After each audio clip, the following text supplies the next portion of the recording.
안녕하세요. 미국 아이빌리그 및 탑 보딩스쿨 입시 전문 나무 컨설팅의 문성준 팀장입니다. 보딩스쿨 입시에 관심 있으신 학부모님들께 우리 자녀가 보딩스쿨에 입학하고 나서 어떤 일상을 보내게 될지 좀 궁금해 하실 텐데요. 오늘은 일일 스케줄을 바탕으로 어떠한 일과를 보내게 될지 한번 보여드리도록 하겠습니다. 그렇게 하기 위해 오늘 미국 커네티컷에 위치한 탑 보딩스쿨이죠. 하치키스 스쿨의 하루 일과 시간대별로 한번 살펴볼 텐데요. 학교마다 세부 스케줄, 학생마다 조금씩 상이하겠지만 실제 학생들이 큰 틀에서 어떻게 학업과 활동, 생활을 이어가면서 꾸려나가는지 이번 영상을 통해서 소개해 보도록 하겠습니다. 먼저 오전 7시 30분 기상과 아침 식사가 이루어지는 시간입니다. 학생들이 보통 이 시간대에 기상을 해서 기숙사에서 샤워나 세면을 마치고 다이닝 홀로 이동을 해서 이제 아침 식사를 합니다. 식사는 이제 따뜻한 음식부터 샐러드도 있고 요거트 및 시리얼 등 다양하게 제공이 되고 있습니다. 주말 같은 경우는 조식 대신에 브런치가 제공되면서 학생들이 조금 더 여유 있게 하루를 시작할 수 있고요. 보딩스쿨이 아이들이 한창 성장하는 시기이다 보니까 하루하루를 건강하게 좀 시작할 수 있도록 균형 잡혀있는 아침 식사를 정성스럽게 제공을 하고 있습니다. 일부 학생들은 수업이 시작되기 전 하치키스의 이제 캠퍼스를 거닐면서 운동을 하며 하루를 시작하기도 하고요. 탁 트인 이제 자연과 수려한 경관을 또 자랑하는 캠퍼스다 보니까 활기차고 또 여유로운 아침을 즐길 수 있겠습니다. 오전 8시 30분부터 첫 수업이 시작이 됩니다. 보통은 3-4개의 수업을 듣는데요. 문학, 수학, 과학, 역사 등 관심사에 맞는 사진, 음악, 환경과학, 심지어 로보틱스 같은 특별 과목까지 폭넓게 선택해서 이제 듣는 수업들입니다. 특별히 하치키스에서는 단순히 주입식 교육이 아니라 평균 13명 내외의 이제 소규모 수업들이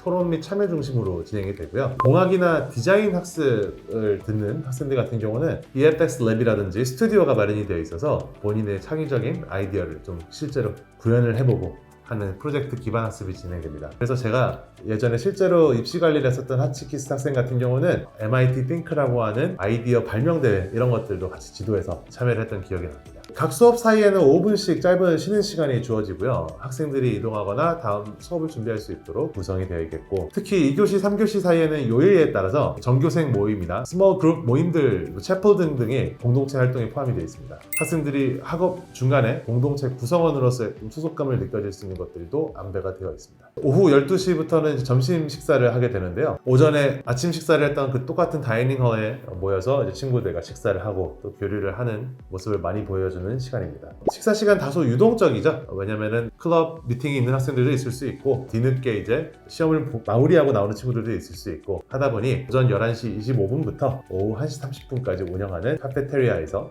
자신의 스케줄에 맞춰서 보통은 45분 정도 점심 식사를 합니다. 오후 수업을 고려하면은 점심은 비교적 가볍게 구성되고 있지만 건강과 균형 잡힌 영양을 고려한 식사가 제공이 되고 있습니다. 그리고 이어서 오후 3시 20분까지 오후 수업들이 이제 진행이 되니까 맛있는 점심을 먹고 오후 수업을 좀 마무리하게 되는데, 하치키스에서는 수요일을 제외한 주중은 오후 3시 20분까지 수업이 진행이 됩니다. 수요일에는 오후 12시 15분에 정규 수업이 끝나서 이때 운동 경기나 클럽 활동을 위한 또 추가 시간이 주어지게 되는 케이스가 있고요. 오후 3시 30분부터는 오후 활동이 진행이 되는데 수업이 모두 끝난 학생들이 모두 맨데토리로 참여를 하고 있습니다. 보딩스쿨 자체에서 제공하는 다양한 스포츠나 연극이나 음악 혹은 예술, 특별활동 등에 이제 참여를 하는 시간이고, 80개 이상의 클럽들이 운영되는 학교니 본인의 관심 분야를 적극적으로 또 탐구를 할 수 있겠습니다. 그런데 하치키스는 이제 Fairfield Farm Ecosystems 그리고 Adventure Team 활동도 이제 학생에게 제공이 되고, 이를 통해서 학생들이 학업적 발전과 환경에 대한 관심을 동시에 추구하는 균형적인 환경이 제공이 되고 있죠. 오후 5시부터 7시까지 저녁 식사를 하게 됩니다. 일과를 마무리를 하는 시간이고, 아침과 점심 때보다는 비교적으로 풍부한 이제 메뉴가 제공이 됩니다. 그렇게 이제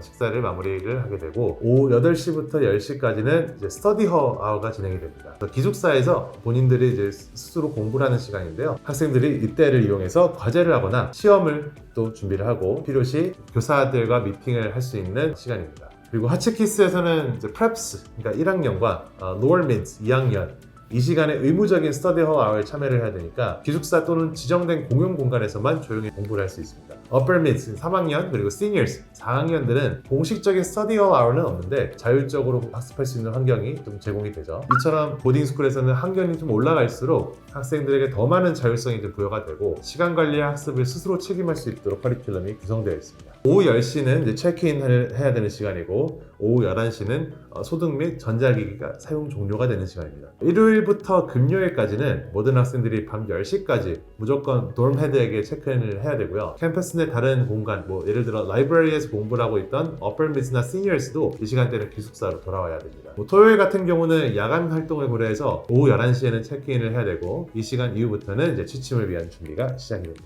모든 요일에 오후 11시부터는 기숙사가 다 소등이 되어 있겠고요. 하루가 마무리가 됩니다. 이렇게 하츠키스 예시로 보딩스쿨의 일과 간략하게 알아보았는데 이런 일과들을 통해서 보는 보딩스쿨 생활에서 주목해야 할 포인트 한 3가지 정도 짚어드리겠습니다. 첫 번째로 균형 잡힌 보딩스쿨에서는 짜임새 있는 스케줄을 통해서 본인의 역량과 목적에 맞는 학업, 활동, 휴식이 균형 있게 설계가 돼야 됩니다. 그래서 학생들이 무리하지 않으면서도 최대의 발전을 이뤄낼 수 있는 환경을 스스로 또 조성을 해야 되겠고요. 덕분에 이제 아이들이 보딩스쿨에서 많은 또 신체적인, 정신적인 성장을 이루고 사회의 리더가 될 수 있는 인재로 또 성장하게 됩니다. 두 번째로는 자율과 책임이 공존하는 환경이라는 부분인데 학생들에게 자율적인 생활을 가능하게 하지만 동시에 시간 관리와 책임감을 요구한다는 뜻이 되겠죠. 이에 보딩스쿨 학생들에게는 채플부터 클럽, 팀 스포츠 활동 그리고 소규모 모임들 다양한 활동 기회가 제공되지만 이를 통해서 공동체 구성원으로서의 성장도 도모하지만은 본인의 시간 관리와 책임감도 길러야 하는 환경이라고 보면 되겠습니다. 세 번째로는 이제 풍부한 리소스 그리고 서포트가 제공이 되는 학교라는 점이죠. 보딩스쿨에서는 교사진들과 밀접한 관계, 소통을 이뤄나갈 수 있고 대학 입시의 지원 시스템, 체계적으로 서포트를 받을 수 있습니다. 방과 후에도 캠퍼스에서 거주하고 있는 교사진들을 찾아가서 개별적인 질문들을 또 할 수 있는 장점들도 있겠고 다방면에서 학생들이 성공할 수 있는 리소스가 제공이 되고 있습니다. 대부분의 보딩스쿨은 어드바이저리 시스템이 진행이 되는데요. 이는 학생들이 전담 어드바이저리 그룹이 세팅이 되고 그룹에서 정기적인 미팅을 통해서 학업적인 부분부터 뭐 활동적인 부분 그리고 진로까지 다양한 맞춤형 이제 카운슬링을 받을 수 있는 시스템입니다. 이러한 이제 지원을 통해서 최대한 잘 누리고 많은 성장을 이뤄내는 것이 또 보딩스쿨 생활에서 중요한 부분이라고 볼 수 있겠습니다. 자, 오늘 하츠키스 스쿨에서의 하루를 보셨으면 이제 알 수 있다시피 보딩스쿨은 단순히 기숙사 생활만 하는 곳이 아니라 이제 학생들이 개개인의 또 성장을 야기해야 하는 책임감과 그리고 정교한 시스템이 집약되어 있는 교육 공간입니다. 학생이 좀 올바른 방향으로 자기 주도적으로 성장할 수 있는 환경을 또 원하신다 하면은 보딩스쿨은 굉장히 값진 경험이 될 수 있겠고 그저 좋은 학교가 아니라 학생이 정말로 인재로 거듭나고 성장할 수 있는 환경을 원하시는 분들은 보딩스쿨이 정답일 수 있겠습니다. 나무 컨설팅은 학생의 개성과 성향, 학업적인 역량까지 고려를 해서 본인에게 잘 맞는 핏한 보딩스쿨을 선정하는 데도 많은 도움을 드리고 있습니다. 성공적인 보딩스쿨 입시부터 아이빌리그 입시까지 내다봐서 관리가 필요하신 분들은 언제든지 저희 나무 컨설팅에 문의를 주시길 바랍니다. 감사합니다.